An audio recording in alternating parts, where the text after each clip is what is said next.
Eu sou Thalita Lima e aqui eu falo sobre fé, mentalidade e propósito aplicado à vida e aos negócios para quem não quer só estar ocupada, mas viver com clareza e direção. E se hoje você chegou até esse vídeo, eu acredito que não foi por acaso, porque o assunto de hoje é sobre uma coisa que todo mundo sente, mas quase ninguém sabe usar: a emoção. Você já parou para reparar como o único sentimento pode decidir o seu dia inteiro? Você acorda ansiosa e cancela o que tinha planejado, você recebe uma mensagem seca e passa a tarde remoendo, você sente medo antes de gravar aquele vídeo, mandar aquela proposta, dar aquele passo e o medo vence. A pergunta que eu quero te fazer hoje não é como parar de sentir isso. Essa pergunta está errada. A pergunta certa é como fazer o que eu sinto trabalhar a meu favor em vez de trabalhar contra mim. Porque aqui está o primeiro ponto que eu preciso que você entenda. Emoção não é o problema. Emoção administrada é o problema e isso muda tudo. Vamos entender o que acontece no seu cérebro quando uma emoção forte aparece. Existe uma estrutura chamada amígdala, que é praticamente o alarme de incêndio do seu sistema nervoso. Ela não pensa, ela reage. Quando você sente uma ameaça real ou imaginada, a amígdala dispara antes que a parte racional do seu cérebro, que é o córtex pré-frontal, consiga sequer processar o que está acontecendo. É por isso que você já respondeu grosso numa conversa e só depois pensou: por que eu reagi assim? Não foi você, foi o alarme disparando mais rápido que o raciocínio. E veja, isso não é falha do seu caráter, isso é biologia. Deus te desenhou com um sistema de alarme porque em algum momento da história esse alarme salvou a vida da humanidade. O problema é que hoje esse mesmo alarme dispara para um comentário no Instagram, para uma fatura atrasada, para um visualizado sem resposta. O perigo mudou, mas o alarme continua lá. Então, a primeira virada que eu quero te entregar é essa: você não vai eliminar a emoção, você vai aprender a colocar espaço entre o que você sente e o que você faz. Porque é exatamente nesse espaço que mora a sua liberdade. Tem um versículo em Provérbios que fala assim: quem é demorado em irar-se tem grande entendimento, mas o que é de espírito impaciente exalta a loucura. Repare que a Bíblia não diz quem não se ira. Ela reconhece que a ira, o medo, a tristeza vão aparecer. O que muda o resultado é o tempo entre sentir e agir. É a demora, é a pausa. E isso conversa direto com o que a neurociência chama de resposta versus reação.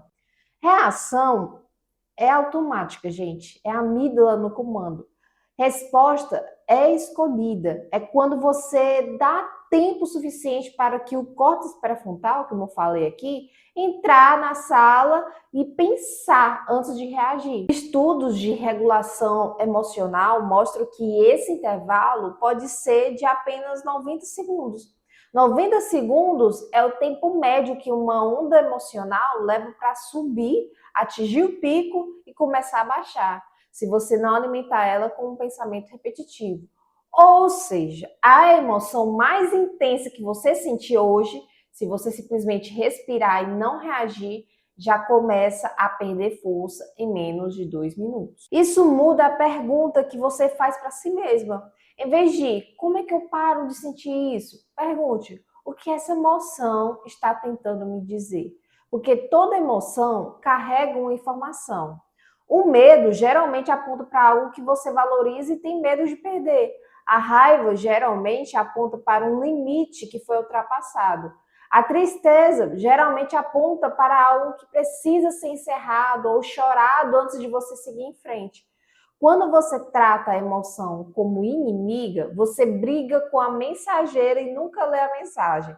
Quando você trata a emoção como informação, ela vira ferramenta. Deixa eu te dar um exemplo prático. Imagina que você sente uma ansiedade forte antes de lançar um produto, gravar um vídeo ou tomar uma decisão importante no seu negócio. O caminho automático é interpretar essa ansiedade como um sinal de que não sou capaz, não vai dar certo. Mas se essa mesma ansiedade fosse simplesmente energia dizendo isso importa muito para você, A sensação física é quase idêntica à da empolgação. Coração acelerado, respiração muito curta, adrenalina. A diferença não está no corpo, está no rótulo que você coloca. Isso tem até nome na psicologia, reavaliação cognitiva. Você não muda o que sente, você muda o significado que dá para o que sente. Isso muda completamente a ação que vem depois. Agora eu quero te trazer um segundo ponto, que é onde a maioria das pessoas trava, o ciclo automático. Você provavelmente já reparou que certas emoções te levam sempre para o mesmo comportamento. Ansiedade te leva a procrastinar. Solidão te leva a abrir o aplicativo que você jurou que ia deletar. Isso não é falta de força de vontade. Isso é um circuito neural desenhado repetição após repetição, reforçado toda vez que você escolhe o caminho de menor esforço para aliviar o desconforto na hora. O cérebro ama atalho, gente. Ele vai sempre te oferecer o caminho mais rápido de alívio, não o mais sábio. E aqui entra outro princípio bíblico que eu amo trazer para esse assunto, que é Romanos. Romanos fala em não se conformar com o padrão desse mundo, mas se transformar pela renovação da mente. Renovar não é sentir diferente da noite para o dia. Renovar é repetição consciente até o novo caminho ficar mais forte que o antigo.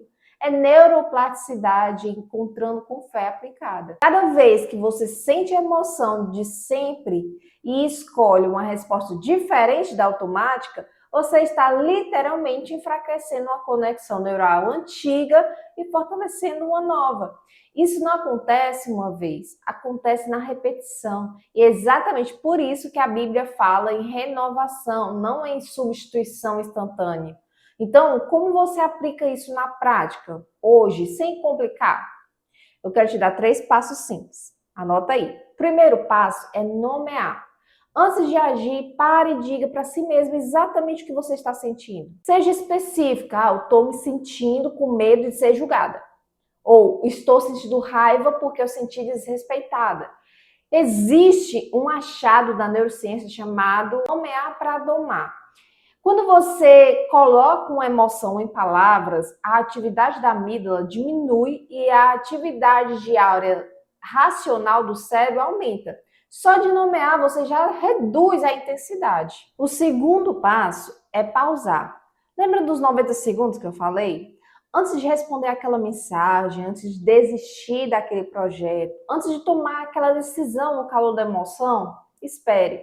Respira fundo. Ore, se for o caso, como um jeito de literalmente entregar aquilo que você está sentindo antes de agir por impulso. A pausa não é fraqueza, a pausa é onde a sabedoria mora. O terceiro passo é perguntar: o que essa emoção está tentando me proteger ou me mostrar? E qual ação feita agora eu vou agradecer daqui a um ano? Essa segunda pergunta sozinha já muda o jogo, porque tira você do imediatismo emocional e te coloca no lugar de quem decide, pensando em propósito, não em alívio momentâneo. E eu preciso te dizer uma coisa antes de fechar esse vídeo. Você não vai fazer isso perfeitamente, gente. Vai ter dia que a amígdala vai vencer, que você vai reagir antes mesmo de pensar, que a emoção vai te atropelar. Isso não te desqualifica. Gálatas fala que não devemos nos cansar de fazer o bem, porque no tempo próprio colheremos, se não desanimarmos. Regular a emoção é prática, não perfeição. Cada vez que você tenta de novo, você está treinando um músculo que fica mais forte com o uso, não com cobrança. Se esse vídeo fez sentido para você, eu quero te convidar a dar um passo a mais. Eu quero te convidar a se inscrever no canal se você ainda não se inscreveu, deixar o seu like e escreve aqui nos comentários qual emoção você mais tem dificuldade de administrar hoje. E é isso, um beijo e até o próximo vídeo, gente.